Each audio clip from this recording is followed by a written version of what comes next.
অসম পুলিচে কেতিয়াও পাকিস্তানৰ পৰা আলী তৌকিৰ শ্বেখক গ্ৰেপ্তাৰ কৰিব নোৱাৰে কিন্তু যেতিয়া অসম পুলিচে ইনভেষ্টিগেশ্যনটো আৰম্ভ কৰিলে আলী তৌকিৰ শ্বেখে টুইটাৰৰ পৰা তেওঁ কমপ্লিট ডেটা তেওঁ মচি পেলালে he close the Twitter's account for why obviously to protect someone in Assam in India because Assam police anyway cannot reach Ali Tokir. So you can see the live connection. যে এজন পাকিস্তানী নাগৰিকে অসম পুলিচৰ ভয়ত টুইটছ delete কৰিব পাৰে নেকি that means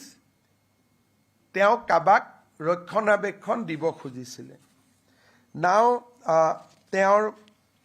তেওঁ ইণ্ডিয়াত ফ্ৰিকুৱেণ্টলি আহিছিলে তেওঁৰ ইণ্ডিয়াৰ যিবিলাক হোষ্ট আছিলে তেওঁলোকক আমি ইনভেষ্টিগেট কৰিছিলোঁ তেওঁলোকক আমি কথা পাতিছিলোঁ নাগাৰাজান এম মুকেশ কুমাৰ তেওঁলোক লিড ইণ্ডিয়াৰ এমপ্লয়ী আছিলে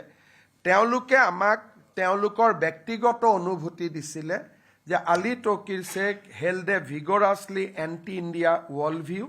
exhibited a clear tendency to humiliate India during his visit to India, displayed behavior to belittle Indian culture.